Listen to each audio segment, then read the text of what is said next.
You're listening to PetLifeRadio.com.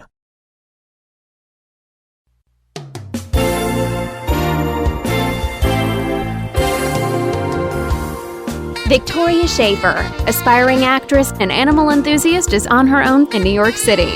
Follow Victoria and her two dogs, Rue and Echo, as she cares for her furry friends and juggles home life and career, all the while managing to survive in the world's most hectic city. The exciting animal adventures and secret stories from both ends of the leash that make up the Tales of the City. Hi guys, it's Victoria Shaffer, your host of Tales of the City on Pet Life Radio.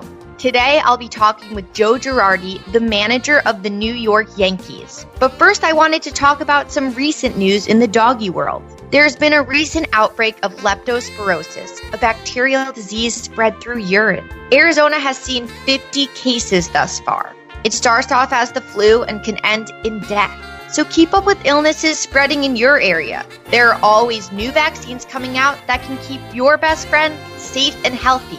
I know I always am. So stick around because after this commercial break, I'll be speaking to Yankees manager Joe Girardi about his two dogs and what to expect this baseball season.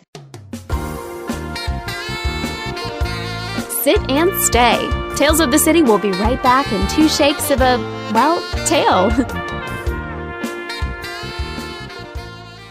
Tired of wasting money on giant bags, boxes, and jugs of litter that don't last? Switch to World's Best Cat Litter, the only litter that lets you use less and get more. World's Best Cat Litter uses the concentrated power of corn to deliver outstanding odor control and easy cleanup. It's lightweight, 99% dust-free, and pet, people, and planet friendly. It's even flushable. Make the switch to World's Best Cat Litter and save $2. Visit www.saveonworldsbest.com.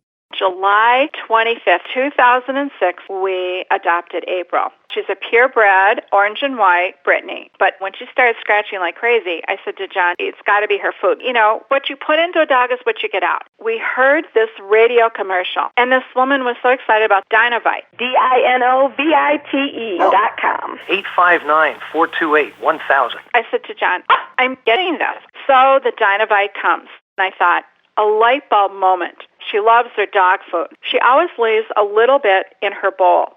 So we added a huge scoop of Dinovite in it, and then we swished it around like gravy. She dove into that bowl. She licked it clean. She loved it. So that's been the routine for almost 10 years. April gets Dinovite for dessert. Her coat is now soft, it's silky, it's smooth. She even walks like a little princess.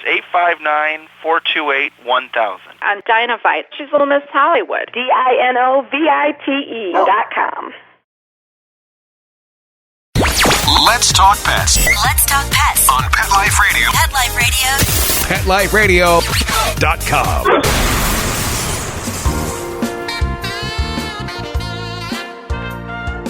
You're listening to Tales of the City on Pet Life Radio. I'm your host, Victoria Shaffer. I'm here with Joe Girardi, the manager of the New York Yankees. Hi, Joe. Hi, Victoria. How are you? I'm well. How are you? I am good. I am driving back to Tampa today for our game tonight, so I figured, I'm in the car, so I figured it'd be a good time to do it. Wonderful. Thank you so much. I know you guys are just starting spring training, so I appreciate you taking the time. Oh, you're welcome. All right. So let's start with the obvious first question, which is how many dogs do you have and what kind of dogs are they? Okay, I have two. We have Enzo, who's a Bichon, and we have Pax, who is a black, medium-sized golden doodle. So no shedding in your house. No, my wife is allergic to dogs and cats and animals that shed, so these dogs have been very good for us. For sure. So did you grow up with dogs? What started this? My whole life. My mother had a poodle when we were young, Peppy, of course. My father had a Brittany Spaniel, Ladybird. And then when I was 10, I got a Blue Merle Collie from my uncle, whose name was Tigger. He had already been named, and he was about 5 years old. And he passed on, and I was about 12 years old. And a neighbor of mine who I used to deliver his paper was a man that came over from Russia, raised German Shepherds. And he saw how sad I was one day and was walking his German Shepherds and gave me Sonia, who was my first dog that was really my dog. She was a female German Shepherd, and she was awesome. I read that your parents used to take in homeless dogs when you were growing up. Is that true? We had all kinds. We had 4 cats. We had dogs. We took everything. My mother grew up on a farm, and my mother really loved animals. My father did too. But if it was a stray, we were going to probably take it in and make sure it got home or whatever it was. So there were 5 kids, and we have always loved pets. So full house. Yes. Do you think that this affected you growing up? Oh, I definitely do. I think pets are those. Everything in the world today give you unconditional love, and pets are one in a sense. When you come home, it doesn't matter what kind of day you had. They're happy, they're excited, they want to be with you. And I've always found a pet gives me peace because of the time that you spend with them, walking them, and it's a nice outlet for me. But I've always spoiled our dogs. It's just who How we can are. you not? Yeah. So you have 3 young children, right? Yeah, my children are 17, 15, and 10. Oh, wow. I met them once, and they were way younger than that when I met them. So now they're grown. Do you think that it's important to raise children around dogs as you were raised and you're raising your children as well? Oh, I do, because I think, it's that bond that they form and understanding that they have a responsibility to take care of a dog, an animal. I think it's something good to teach people when they're young, opposed to, maybe the first time you have something you're responsible for, you might be 25, 26 years old, where they understand that they need love and they need care and they need attention and they need your time. And I think it's a wonderful way to teach children the importance of taking care of somebody, but also that love and happiness, fun that a dog brings back to a child, I think is great. And I think sometimes when kids aren't raised with dogs, they're intimidated by dogs, the older they get. Yeah. Do you have any advice for families who are looking to get their first dog? Just understand it takes love and time. Like a child would. The good thing about a dog, though, is a dog's out of diapers quicker than a child. and they grow up a little bit quicker than a child, but it's the same. You have to invest. To have a great pet, you have to invest time. And if you don't, and I believe if you don't have the time, then it may not be the time to get a pet. That is excellent advice. Do you implement any sort of training with your dogs? Is there anything you found out has worked better than other things? We train our dogs to not, like Pax was trained for a couple of months. When we got him from the breeder, we sent him to a trainer for a couple of months. And Enzo we did a little bit with, but we have not done a ton. Our dogs sit and they'll stay, but that's about the extent of what our dogs do. They'll lay down when they're told to lay down. But our dogs they pretty much rule the house, to be honest. Mine too. And I love it. I sit down and I rub them and I pet them and talk to them, and my wife walks them a couple times a day, and we have a yard for them to run around. But it's that time with them that's special. Yeah, I have to assume because of your career that your dogs are really good at fetch. Is that true? Or maybe not. Yeah. Well, because that's more in Pax's personality, being the poodle retriever. But the interesting thing was the first day we got him, he was about 3 months old because he went through some training, and he barked at a baseball for 5 minutes. And we thought, you better get used to this because you're going to see a lot of these around our house. But now he loves them. He chews on them. He goes and gets them and brings them back. But he does play a lot of fetch, and we have a lot of fun with that. Do you ever dress them up in Yankees paraphernalia? My daughter will put a jersey on him once in a while, and I always tell her to take them off because they're not used to it. And, it's kind of uncomfortable. But she also likes to dress them up for Halloween a little bit. Oh, yeah, that's fun. I do the same.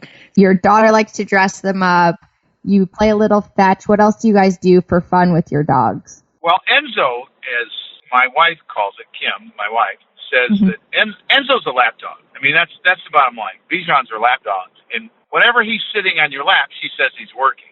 I can go sit on the couch, and Enzo will be in a dead sprint to sit on my lap. And, in the winter, it's much more relaxing for me, and I can relax more, don't have near as, much to do. And I'll sit on the couch and just hang with him for 15, 20 minutes all the time. And he loves it. And Pax is 45 pounds, sees Enzo do it and thinks that he's a lap dog. And that's when it really becomes entertaining. Yes, I'm familiar with that as well. I have a 90-pound dog, so it's not as comfortable. Yeah, Enzo loves to go for the rides all the time. I take him in the car all the time because that's when he can really take advantage of me because he sits on my lap, and, he knows that I'm going to pet him, so he'll do that all day if I want.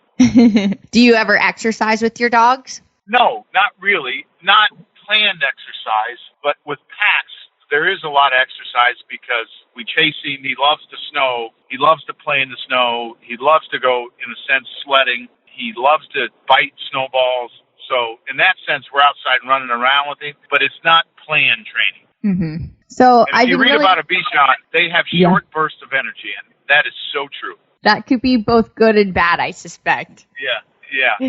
So I've been really excited to ask you about this. I hear Major League Baseball has instituted some new dog-friendly events that allow fans to take their pups out to the ball game. What do you think about all this? Have that. Do you think it's great? I think it's hilarious because, as I said, dogs are no different than people. Dogs need time. I mean, from a relation standpoint, a dog needs time. They don't need you to buy them things. They need time. So I think the dogs love going to the ballpark. And you'll hear barking in the outfield. It's usually, they call it bark at the park, and they'll be in the outfield. And you see it happen once in a while, and you might time it perfect that you're in a city. I think we were in Chicago last year at the White Sox ballpark, and they had bark at the park. And it's absolutely hilarious. I can imagine the food sales go up out in the bleachers, too, with hot dogs and stuff. But is it chaotic? No, it's not. It really isn't. I think because I think the people that know that their dogs are around other dogs and it's not a problem, those are the people that bring their dogs. I think if people are concerned that their dog might react negatively to being in a loud place or other dogs or fans, they probably don't bring them. So the dogs that I think that go to bark in the park are pretty socialized. Yeah. Do you ever bring your dogs to practice with you or any games or anything like that? We used to. We don't now because it's harder for me. But the first time I met Mr. Steinbrenner years and years ago it would have been 1996, we were walking our first two original Bichons, Nico and Nike. And I thought, oh gosh, Nico's going to go to the bathroom on the lawn here, and Mr. Steinbrenner, probably going to not. And he was great. And he was nice to my dogs. And before Kim and I used to have children, when they would have family day at the park, when you would bring your kids, we would bring our dogs. That's so fun. Are there any particular players on your team that are dog lovers? I've never really heard guys talk about it. I know a lot of guys have dogs, but that's not usually our conversation, and I'm usually not at their house to see. So, but I know there is. I know that we have plenty of guys that hunt, and I think some of them have hunting dogs. Wow. But we actually have always had dogs around our babies, and I remember the first time we had the dogs before the baby, Serena, and we brought the blankets home from the hospital for a couple days and let the dogs smell. Oh, that's a good idea. Serena scent, and I remember Serena was always in a Moses basket the first couple of months, a way to carry kids around. And when she wasn't in it, or we'd come home, you could tell that a dog had been in it, and our dog used to lay in it all the time. And our dog Nike used to take her pacifiers. And, God! Take them under the bed, because dogs like that smell, and it's how they relate to you. Yeah. I have a funny question for you. Do you ever find any similarities between training your dogs and coaching the Yankees? Oh, yeah. I think personality-wise, they say people start to look like their dogs, but I think your dogs, in a sense, can almost even adopt the personality of the people in the house. But, yeah, I mean, it's patience, it's love. There's going to be mistakes, and it's all part of it. I mean, it's all part of growing up. And, yeah, I think you can relate to that. I mean, I think having a pet when they're young even takes more time. It's, potty training a dog and them understanding what, the schedule's supposed to be and putting a dog on a schedule. It's like having a baby. Yeah, it really is. So you often promote different charities at press conferences by wearing their T-shirts. Have you done this for any animal-related organizations yet? No one has sent me a shirt, but if someone wants to send me a shirt, we are animal lovers, and I would promote it. We have 4 fish. We have a dwarf hamster. So we love our pets, so I would love to promote it. Send over some dog. Send it to Jason Zillow, and he'll get it to me. All right, everyone, send over some dog organizations, animal-related organizations, any sort of T-shirts. So I have one last question for you, a strictly baseball question. Everyone, including myself, was very excited that I was doing this interview, and they wanted me to ask, since you finally have a young team this season, how you feel this will bode for the future. Oh, I think it's great. And I think we're going to be really good this year, too. I've had a chance to watch these young players, some, like Greg Bird in 2015, Severine in 2015, a Sanchez and a Judge and Tyler Austin 2016. And you see the progress that they've made in spring training, but you also see there's a ton of talent in our organization with kids anywhere from A ball to AAA that are going to contribute. And I'm really, really excited. I'm excited too, and I know a lot of fans are excited. So thank you so much for taking the time to speak with me today. Have a safe trip and travels, and good luck this season. Thanks, Victoria. Have a great day, and love your dogs. Thank you. Bye. That concludes today's episode of Tales of the City on Pet Life Radio. Before I say see you next time, I want to give a special shout out to Arthur, a young pit bull mix waiting for his forever home at the Bully Project in New York City. Arthur loves people and other dogs. He is housebroken, crate trained, and silly as can be. Please visit thebullyproject.org to see pictures of Arthur and find out more. Thank you all for tuning in, and thank you, Joe Girardi, for taking the time to speak with me today. Can't wait to watch the Yankees cream everyone this baseball season. See you next time when I tell you another fun and exciting tale of the city. Let's Talk Pets, every week on demand, only on PetLifeRadio.com.